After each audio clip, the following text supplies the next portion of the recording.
పరిశుద్ధ ఆశ్చర్యకరుడ పరమ తండ్రి, మీ ఘననామానికి వందనాలు చెల్లించుకుని ప్రార్థన చేస్తున్నాను. ప్రతిఫలం దాచేయండి.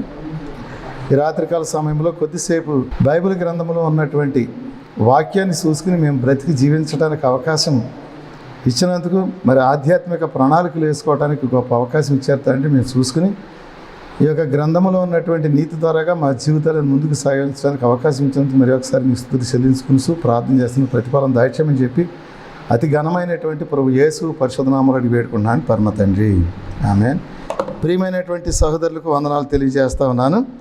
ఈరోజు బైబిల్ గ్రంథం నుంచి యేసు ప్రభు 33.5 సంవత్సరాల కాల వ్యవధిలో ఆయన ఆఖరి క్షణంలో మరి బాప్తిసం అనేటువంటి ఒక రక్షణ తీసుకుని సువార్త ప్రకటించడం మొదలుపెట్టినట్టుగా మనం మత్తయి సువార్త నుంచి మనం చూస్తూ ఉన్నాము. మత్తయి సువార్తలో ఆయన మరి బాప్తిసం తీసుకుని రక్షణ సువార్త ప్రకటించడం మొదలుపెట్టినప్పుడు మరి అపవాది చేత శోధింపబడి 40 దినాలు అరణ్య ప్రదేశములో ఆయనను తీసుకెళ్ళినట్లుగా బైబిల్ గ్రంథం ద్వారాగా కొన్ని మాటల ద్వారాగా మనం చూసుకుంటా ఉన్నాము. తర్వాత 4వ అధ్యాయంలో 18వ వచనం కాడి నుంచి ఈరోజు మనం ముందుకు సాగుదాం. 4వ అధ్యాయము మత్తయి సువార్త 18వ వచనములో యేసు గలిలయ సముద్ర తీరమున నడుచుచుండగా పేతురు అనబడిన సీమోను అతని సహోదరుని అంద్రియాను ఇద్దరు సహోదరులు సముద్రములలో వలలు వేయుట చూసెను. వారు జాలరులు. ఆయన, నా వెంబడి రండి, నేను మిమ్మును మనుషులను పట్టు జాలరులుగా చేతునని వారితో చెప్పాను. వెంటనే వారు తమ వలలు విడిచిపెట్టి ఆయనను వెంబడించిరి. ప్రియమైనటువంటి సహోదరులకు వందనాలు తెలియజేస్తూ మరి ఈ కార్యక్రమంలో ముందుకు సాగటానికి దేవుడు అవకాశం ఇచ్చినందుకు మరి ఒకసారి మీకు వందనాలు తెలియజేస్తా ఉన్నాను. ఆయన సముద్ర తీరమున నడిచేటప్పుడు మొట్టమొదటగా కనపడినటువంటి వ్యక్తులు జాలరులు అని చెప్పి ఇక్కడ బైబిల్ గ్రంథం తెలియజేస్తూ ఉంది. ఆయన సువార్త ప్రకటించడం మొదలుపెట్టినప్పుడు ఆయన పామరులనేటువంటి వారినే ఎన్నుకున్నారు. ఎందుకు ఎన్నుకున్నారు అని మనం ఆలోచన చేసినట్లయితే, పండితులు అనేటువంటి వాళ్ళు సరైనటువంటి మార్గంలో నడిచేటువంటి వ్యక్తులు కాదని ఆయనకు తెలుసు. పండితులు అనేటువంటి వాళ్ళు, అలాగే శాస్త్రయుక్తమైనటువంటి శాస్త్రం తెలిసినటువంటి వాళ్ళు యేసు ప్రభు యొక్క మార్గంలోకి వచ్చి యేసు ప్రభు యొక్క ప్రబోధాలని వినతికెక్కించేటువంటి వారు కాదని చెప్పి యేసు ప్రభుకు తెలుసు.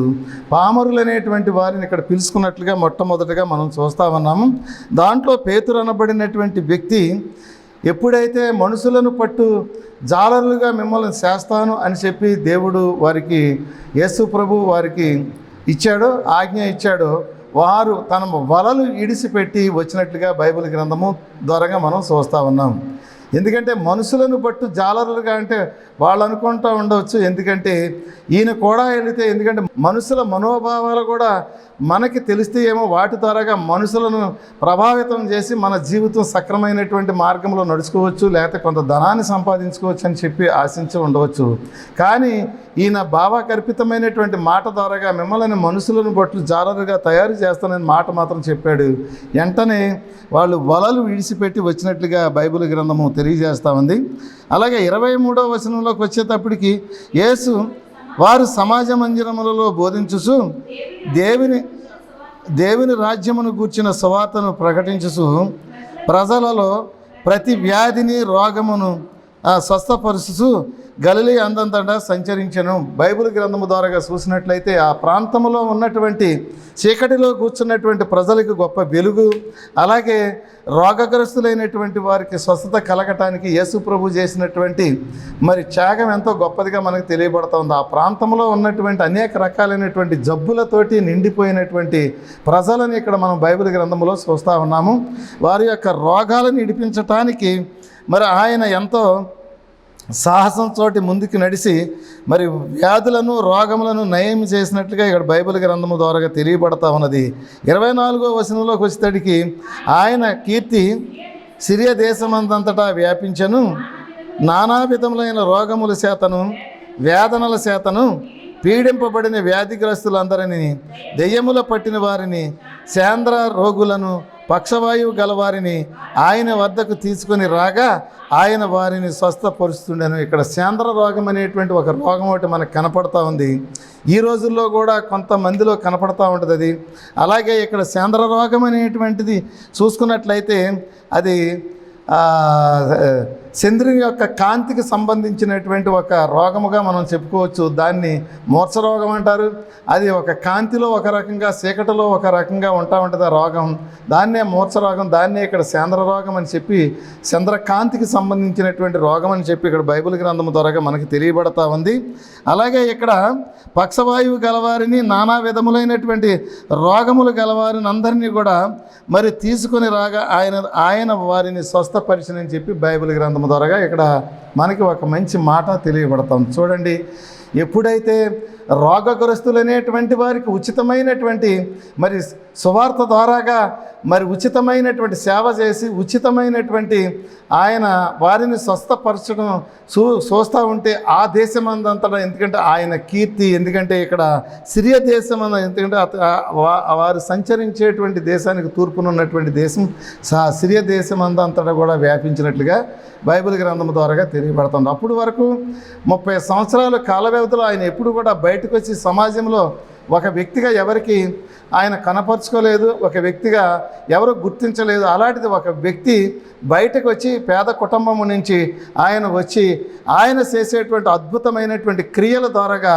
మరి ఆ ప్రజలలో ఉన్నటువంటి ఒక గొప్ప మరి ఘనత ఏంటని చెప్పి మనం ఆలోచన చేసినట్లయితే, ఆయన ఆ దేశంలో ఆ ప్రాంతంలో ఉన్నటువంటి రోగగ్రస్తులందరినీ కూడా సంపూర్ణమైనటువంటి ఆరోగ్యవంతులుగా చేస్తూ ఉన్నట్లుగా బైబిల్ గ్రంథం ద్వారా తెలియబడతా ఉంది.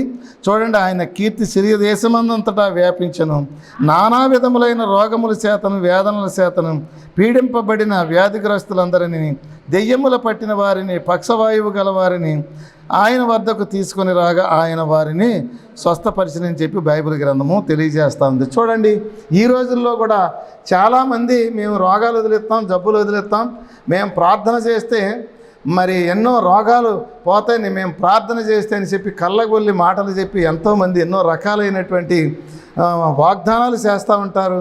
దొంగ ప్రార్థనలు కూడా చేస్తూ ఉంటారు. కానీ వారి ప్రార్థనల ద్వారాగా ఏ రోగము కూడా తగ్గదు. కానీ యేసు ప్రభు ఒక మాట అన్నాడు అని అంటే రోగం పోయేది, ఒక మాట చెప్పాడు అంటే మరి రోగం పోయేది. అలాగే ఆయన కీర్తి ఎనలేనటువంటి కీర్తి గడించినట్లుగా బైబిల్ గ్రంథము తెలియజేస్తూ ఉంది. ఈ రోజులను పోలినటువంటి దొంగ బోధకులను కూడా మనం చూసుకుందాం ఒక్కసారి. అపోస్తుల కార్యములు 13వ అధ్యాయము 8వ వచనం మనం ఒకసారి చూసుకునే కార్యక్రమం ముందుకు సాగుదాం. అపోస్తుల కార్యము నుంచి 13వ అధ్యాయము 8వ వచనం చూసుకుందాం ఒకసారి. అయితే ఎలమాను అధిపతిని విశ్వాసము నుండి తొలగింపవలనని యత్నము చేసి వారిని ఎదిరించను. ఎలుమాను పేరుకు గారడి వారిని అర్థము. అందుకు పౌలు అనబడిన సౌలు పరిశుద్ధాత్మతో నిండినవాడై అతనిని చేరి చూసి, సమస్త కపటములతో సమస్త దుర్మార్గములతోనూ నిండినవాడా, అపవాది కుమారుడా, సమస్త నీతికి విరోధి, నీవు ప్రభు యొక్క తిన్నని మార్గములను చెడగొట్టుట మానవా? ఇదిగో ప్రభు తన చెయ్యి నీ మీద ఎత్తి ఉన్నాడు, నీవు కొంతకాలము గుడ్డివాడివై సూర్యుని చూడకుందు అని చెప్పాను. బైబిల్ గ్రంథంలో మనం ఈ యొక్క వాక్యాన్ని మనం చూసుకుంటా ఉన్నాం. ఈ వాక్యాన్ని చూసుకుంటే మనకేం అర్థం అవుతా ఉంది, ఎందుకంటే ఒక మాటకి ఎంత శక్తి ఉంది. ఎందుకంటే ఒక వ్యక్తి ఒక పరిశుద్ధాత్మతో నిండుకున్నటువంటి వ్యక్తి ఒక మాట అన్నాడు అంటే ఆ మాటకి ఎంత విలువ ఉందో ఇక్కడ మనకి కనపడతా ఉంది. మరి అపోస్తులైనటువంటి పౌలు ఒక మాట చెప్పాడు, ఎందుకంటే కొంతకాలము నీవు చూపు ఉండక, ఎందుకంటే నీవు తిన్నని మార్గములను చెడగొట్టి నీవు ఈ సమాజంలో అనేక రకాలైనటువంటి అలజడులను సృష్టించి నీవు చేసేటువంటి ప్రతిదానికి కూడా అనుభవించవలసిన సమయం వచ్చింది. నీవు ఎందుకంటే కొంతకాలం నీవు గుడ్డివాడుగా బ్రతుకన్నాడు, వెంటనే గుడ్డివాడైపోయినట్లుగా కనబడతా ఉంది. కానీ ఈ రోజుల్లో తిన్నని మార్గాలను చెడగొట్టేటువంటి అనేక మంది బోధకులను మనం చూస్తూ ఉంటాం. కానీ మన దగ్గర అలాంటి శక్తి ఉంటే ఆ మార్గాలను చెడగొట్టేటువంటి వారిని కూడా మనం అలా హెచ్చరించి వారిని కూడా గుడ్డివాళ్ళు చేసేవచ్చు. కానీ మనకి దేవుడు అలాంటి శక్తిని మనకు అనుగ్రహించలేదు, మనం అలా శక్తివంతులం కూడా కాదు.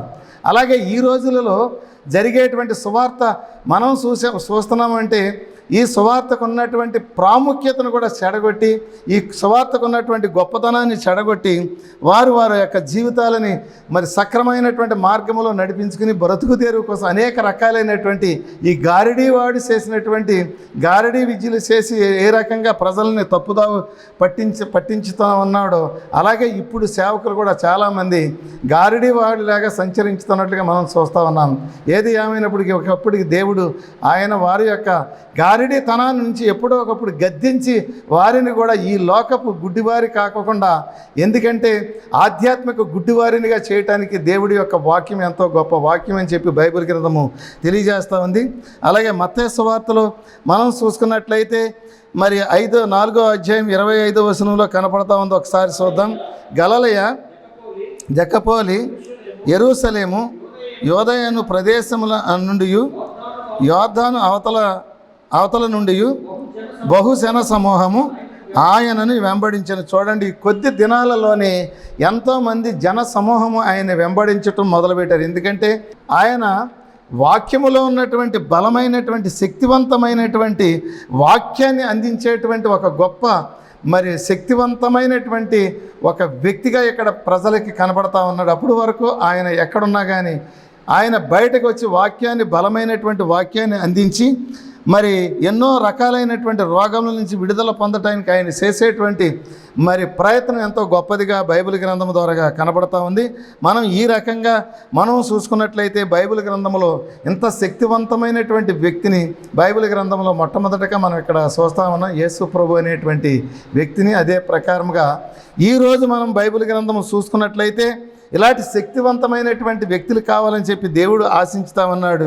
ఆ శక్తి మనలో చేరకుండా మనమే మన యొక్క జీవితాలని పాడు చేసుకుని సరైనటువంటి సక్రమైనటువంటి మరి వాక్యాన్ని అందించకుండా ప్రజలను కూడా చెరుపుతున్నాం. ఎందుకంటే వెలమ అనేటువంటి గారిడి వాడిలాగా కూడా మన జీవితాలు కూడా అలాగే నాశనం చేసుకుంటున్నామని చెప్పి వేరే చెప్పనక్కర్లేదు.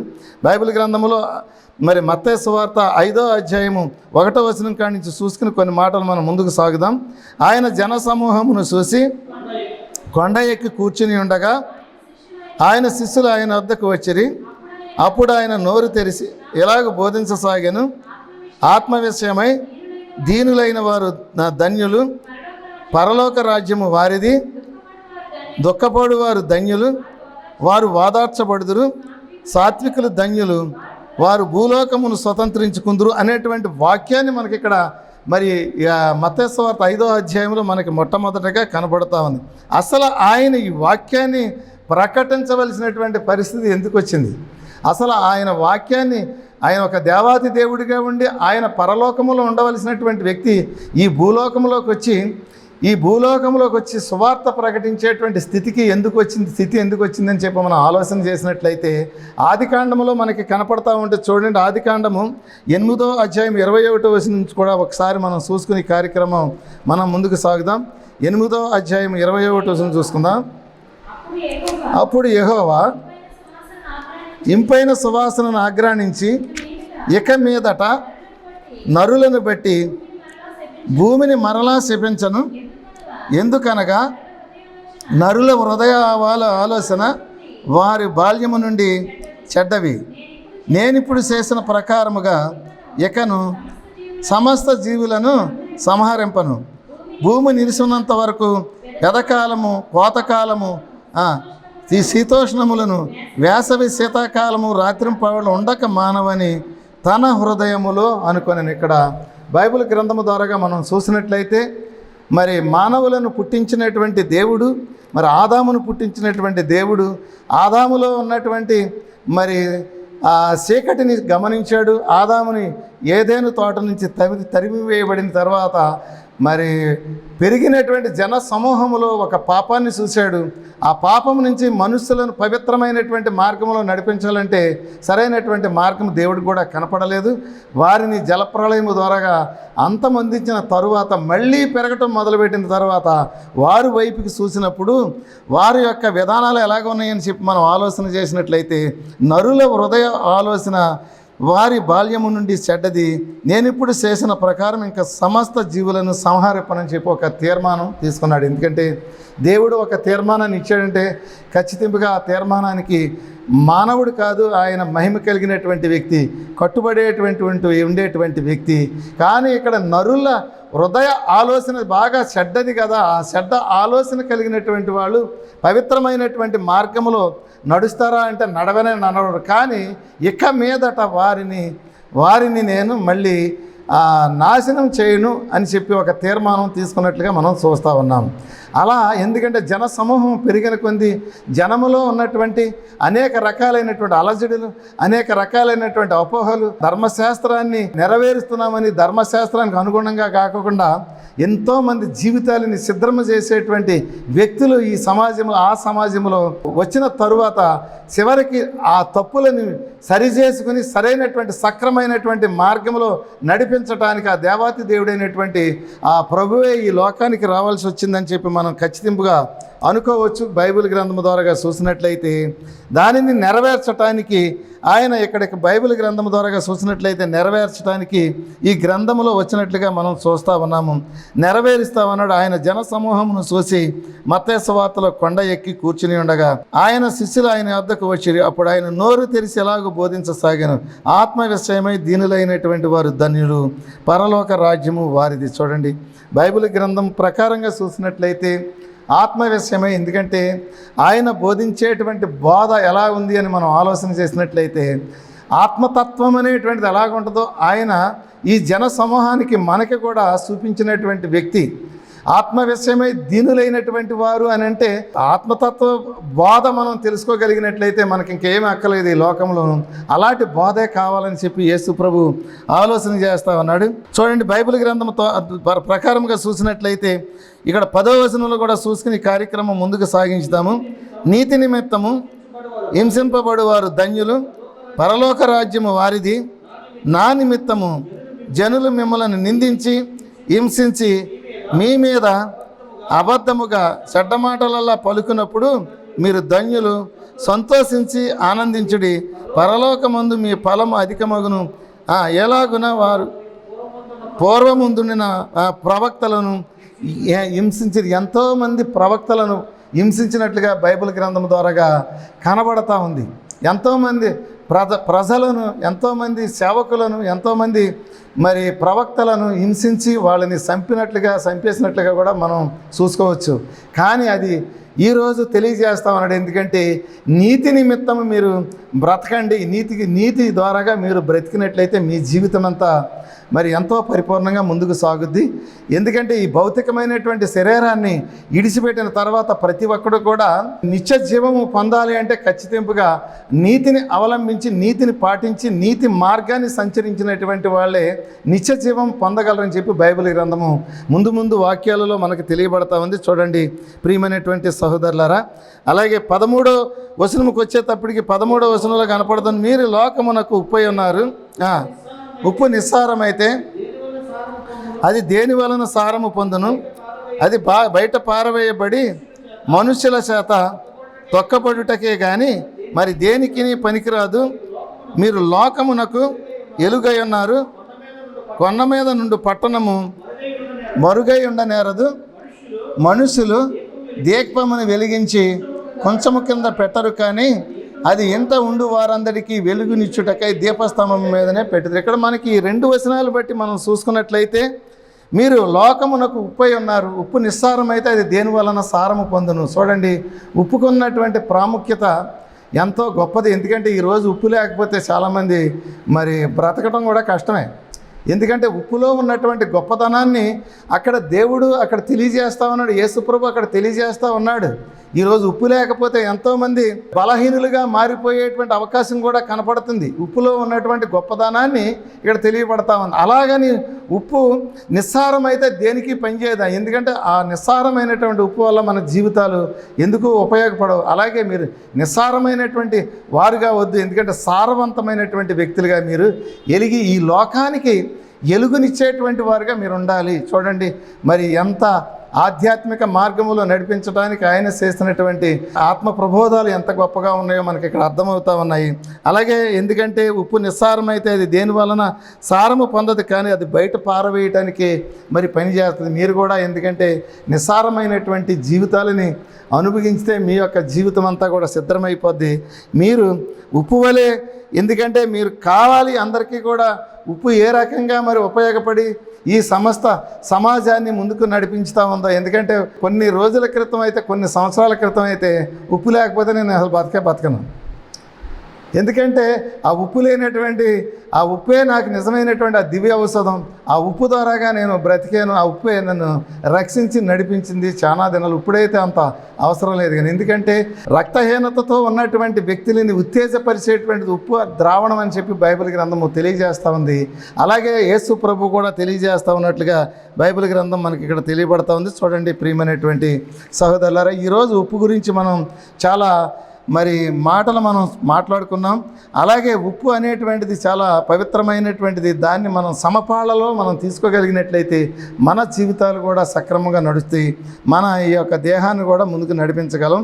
అలాగే మనుషులు దీపం వెలిగించి కొంచెం కింద పెట్టరు, కానీ అది ఇంట నుండి వారందరికీ వెలుగునిచ్చుటకై దీపస్తంభం మీదే పెడుదరని చెప్పి ఇక్కడ బైబిల్ గ్రంథంలో ఈ వాక్యం మనకి కనబడతా ఉంది. ఈరోజైతే ఈ శక్తివంతమైనటువంటి ఈ కరెంటుతో వెలిగేటువంటి దీపాలు ఎంతో కాంతినిస్తామని, ఏ మూలన్నా ఎక్కడ కాంతి ఉంటుంది. కానీ ఒకప్పుడు చూసినట్లయితే సిరు దీపమే మనిషి యొక్క జీవితానికి ఒక దిక్సూసి లాంటిది. ఆ దీపము వెలుగులో ఎన్నో సంవత్సరాలు మనిషి బ్రతికినట్లుగా, కాగడా వెలుగులో కొంతకాలం, అలాగే దీపాన్ని సృష్టించిన దీపం వెలుగులో కొంతకాలము ఆ దీపాన్ని ఇంటి మయాన్ని పెట్టి ఆ వెలుగులో అందరూ కూడా సేద తీరుతూ ఉండేవారు. చూడండి ప్రియమైనటువంటి సహోదరులారా, అలాంటి దీపాన్ని దీపస్తంభం మీద పెడతారు, కానీ కొంచెం కింద పెడితే అది వెలుతురుని, ఎందుకంటే అది ఎలుగై ఉండి కూడా చీకటిగా ఉంటుంది.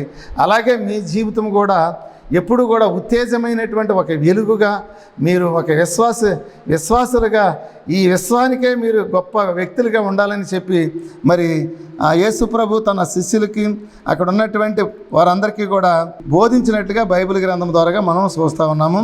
అదే ప్రకారంగా చూసుకున్నట్లయితే మత్తయి సువార్త మన జీవితానికి ఎంతో ఆధారమైనటువంటి ఒక గొప్ప ఆధ్యాత్మిక మార్గం అని చెప్పి మనం తెలుసుకున్నట్లయితే ఈ 5వ అధ్యాయం ఎంతో గొప్ప మరి ఆధ్యాత్మిక భావాలు ఉన్నట్లుగా మనకి ఇక్కడ కనపడతా ఉన్నాయి. చూడండి, ఇక్కడ 17వ వచనంకి వచ్చేటప్పటికి ధర్మశాస్త్రమునైనను ప్రవక్తల వచనమునైనను కొట్టివేయ వచ్చితనని తలంచవద్దు, నెరవేర్చుటకే కానీ కొట్టివేయుటకు నేను రాలేదు. చూడండి, ధర్మశాస్త్రమునైనను ప్రవక్తల వచనమునైనను కొట్టివేయ వచ్చితనని తలంచవద్దు, నెరవేర్చుటకే కానీ కొట్టివేయుటకు నేను రాలేదు. ధర్మశాస్త్రం మరి మోసే రాసినటువంటి ధర్మశాస్త్రము ఆ సర్వ సమాజాన్ని నడిపించేటువంటి ఒక శక్తివంతమైనటువంటి ఆయుధం. కానీ ఆ ధర్మశాస్త్రాన్ని అడ్డం పెట్టుకుని మరి శాస్త్రయుక్తమైనటువంటి వాళ్ళు, శాస్త్రులు, పరిచయులు అనేటువంటి వర్గము, అలాగే ధర్మశాస్త్రాన్ని అడ్డం పెట్టుకుని మేము ధర్మశాస్త్ర పండితులమని చెప్పుకుని కూడా అధర్మ మార్గంలో నడిచేటువంటి వారుగా మనకి బైబిల్ గ్రంథంలో మనకి కనపడతా ఉంది. వాళ్ళు చేసేటువంటి నీతి అని పేరు చెప్పుకుని తుచ్చమైనటువంటి పనుల ద్వారా సర్వ సమాజాన్ని హింసించినట్లుగా మనం గమనించవచ్చు. మరి దీన్ని మనం చూసుకున్నట్లయితే ఆయన చెప్తా ఉన్నాడు, ఎందుకంటే నేను ధర్మశాస్త్రాన్ని తీసివేయడానికి రాలేదు, ధర్మశాస్త్రాన్ని నెరవేర్చలేనటువంటి స్థానంలో నేను ఉండి ఆ ధర్మశాస్త్రాన్ని నెరవేర్చేటువంటి ఒక గొప్ప వ్యక్తిగా నేను ఇక్కడికి వచ్చానని చెప్పి బైబిల్ గ్రంథం ద్వారాగా మనకి తెలియజేస్తూ ఉన్నాడు. చూడండి, ఈ బైబిల్ గ్రంథం ద్వారాగా మనం తెలుసుకున్నట్లయితే మరి మన యొక్క జీవితం ఎలాగుండాలి, ఈ సమాజం ఎలాగుండాలి అని చెప్పి మనం ఆలోచన చేసినట్లయితే బైబిల్ని నమ్మిన ప్రతి ఒక్కరు కూడా బైబిల్లో ఉన్నటువంటి నీతి ద్వారాగా మాత్రమే మరి నీతిని ముందుకు సాగించి ఈ ధర్మశాస్త్రముకు అనుగుణంగా మనం నడవలేకపోయినప్పుడు కూడా యేసు ప్రబోధాలను మనం ముందుకు నడిపించగలిగేటువంటి వ్యక్తులుగా ఉండాలని చెప్పి బైబిల్ గ్రంథము తెలియజేస్తూ ఉంది. చూడండి ప్రియమైనటువంటి సహోదరులారా, ఇక్కడ అన్నిటికన్నా ఇక్కడ మనకి ఒక మాట మనకి కనపడతా ఉంది, 20వ వచనంలో కనపడతా ఉంది, శాస్త్రుల నీతి కంటేను పరిసయ్యుల నీతి కంటేను మీ నీతి అధికము కాని ఎడల మీరు పరలోక రాజ్యంలో ప్రవేశించనేరని మీతో చెప్పుచున్నాను. 20వ వచనం చూసుకున్నట్లయితే శాస్త్రుల నీతి కంటే పరిసయ్యుల నీతి కంటే మీ నీతి అధికము కాని ఎడల మీరు పరలోక రాజ్యంలో ప్రవేశించరని మీతో నిశ్చయముగా చెప్పుచున్నాను. ఈరోజు సేవకుల నీతి కంటే విశ్వాసుల నీతి గొప్పది కావాలి.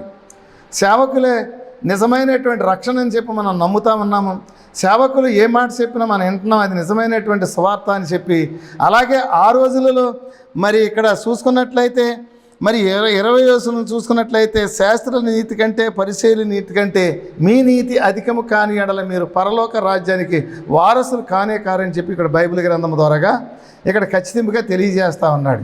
ఎందుకంటే ఆ రోజులలో వాళ్ళ యొక్క సరైనటువంటి మార్గాన్ని నడవకోకుండా, సరైనటువంటి మార్గాన్ని నడిపించుకోకుండా ఉండేటువంటి వారు ఆ మార్గంలోకి వెళ్తే నిత్య జీవం పొందటానికి అర్హులు కాదని చెప్పి యేసుప్రభు ఖచ్చితంగా తెలియజేస్తున్నాడు. ఈ రోజులలో ప్రకటించేటువంటి సువార్త ద్వారాగా ఎంతమంది నిత్య జీవాన్ని అనుభవించగలుగుతారు, ఎంతమంది నిత్య జీవాన్ని అనుభవించి ఎంతమంది మరి నిజంగా కూడా ప్రభు రాకడ సమయంలో మొట్టమొదట వరుసలో ఉంటారు అని అంటే అది ఎంతో అనుమానమే. ఎందుకంటే ఈ సేవకులు కూడా సరైనటువంటి సక్రమైనటువంటి మార్గంలో సువార్త ప్రకటించకుండా బ్రతుకుడేరు కోసం, కానుకల కోసం చేసేటువంటి ప్రయత్నం ఎంతో తుచ్చమైనటువంటి ప్రయత్నం అని చెప్పి ఇక్కడ బైబిల్ గ్రంథం ద్వారాగా తెలియబడతా ఉంది. లోకాసువార్త 18వ అధ్యాయము, లోకాసువార్త 18వ అధ్యాయం 10వ వచనం కూడా ఒకసారి చూసుకుని కార్యక్రమం మనం ముందుకు సాగించుకుందాం. ప్రార్థన చేయుటకై 2 మనుషులు దేవాలయములోకి వెళ్ళిరి. వారిలో ఒకడు పరిసయ్యుడు, ఒకడు సుంకరి. పరిసయ్యుడు నిలవబడి, దేవా, నేను సోరులను, అన్యాయస్తులను, వ్యభిచారులనైన ఇతర మనుషుల వలనను ఈ సుంకరి వలనైనను ఉండనందుకు నీకు కృతజ్ఞతాస్థుతులు చెల్లించుతున్నాను. వారమునకు 2 మారులు ఉపవాసము చేయుచు నా సంపాదన అంతటలో 10వ వంతు చెల్లించుతున్నానని తనతో తాను ప్రార్థన చేయుచుండను. ఇక్కడ బైబిల్ గ్రంథము ద్వారాగా చూసినట్లయితే మనకి ఇక్కడ 2 వ్యక్తులు మనకి కనపడతా ఉంటాడు. ఒక వ్యక్తి ఎవరు అని మనం ఆలోచన చేసినట్లయితే పరిసయ్యుడు, ఒక వ్యక్తి సుంకరి. మరి పరిసయ్యుడు ఏం చేస్తున్నాడు అని చెప్పి అనుకుంటే దేవాలయంలోకి వెళ్ళి ప్రార్థన చేస్తున్నాడు, ఎంతో తదేకముగా ప్రార్థన చేస్తున్నాడు. ఎందుకంటే ఈ లోకంలో ఉన్నటువంటి పాపిని కాదు నేను, ఈ లోకంలో ఉన్నటువంటి సుంకరైనటువంటి వాడిని కాదు, నేను ఎంతో పవిత్రమైనటువంటి వాడిని నేను. ఎందుకంటే అన్ని ఆచార ధర్మాలను నెరవేర్చగలుగుతా ఉన్నాను, నేను ఎంతో అదృష్టవంతుడిని, నేను ఎంతో గొప్పవాడిని అని చెప్పి డాంబికాలతోటి ప్రార్థన చేస్తూ ఉన్నాడు. చూడండి, ఈరోజు కూడా అదే వరసలో మరి అదే క్రమంలో జరుగుతూ ఉన్నట్లుగా మనం చూస్తూ ఉన్నాం. చూడండి ప్రియమైనటువంటి సహోదరులారా, కిందకు వచ్చేటప్పటికి అయితే సుంకరి దూరముగా నిలవబడి ఆకాశము వద్దకు కన్నులెత్తుటకైనను ధైర్యము సాలక రొమ్ము కొట్టుకొనుసు, దేవా, పాపినైన నన్ను కరుణింపమని పలికెను. ఇతని కంటే ఇతడు నీతిమంతుడిగా తీర్చబడి తన ఇంటికి వెళ్ళానని మీతో చెప్పుతున్నాను. తన్ను తాను హెచ్చించుకొనివాడు తగ్గింపబడిననియు, తన్ను తాను తగ్గించుకొనివాడు హెచ్చింపబడిననియు చెప్పాను. ఇక్కడ బైబిల్ గ్రంథం ద్వారాగా చూసినట్లయితే తగ్గించుకుని బ్రతకవలసినటువంటి మార్గాన్ని ఇక్కడ యేసు ప్రభు తెలియజేస్తూ ఉన్నాడు. కానీ ఈరోజు హెచ్చింపబడినటువంటి మార్గాన్ని, ఎందుకంటే నేను గొప్పవాడిని, నేను గొప్ప ప్రసంగికుడను, లేకపోతే నా గొప్పతనం ఇది, నేను అంతా తెలుసు, నాకు సమస్తం తెలుసు, నేను మంచి బోధించగలను అని రకరకాలైనటువంటి డాంబికాలతో పడికేటువంటి వారిని మనం ఎక్కువగా చూస్తున్నాం. అలాగే పరిసయ్యుడు అనేటువంటి వర్గానికి చెందినటువంటి వారు వాళ్ళు అలాంటి వాళ్ళని చెప్పి ఇక్కడ బైబిల్ గ్రంథము తెలియజేస్తూ ఉంది.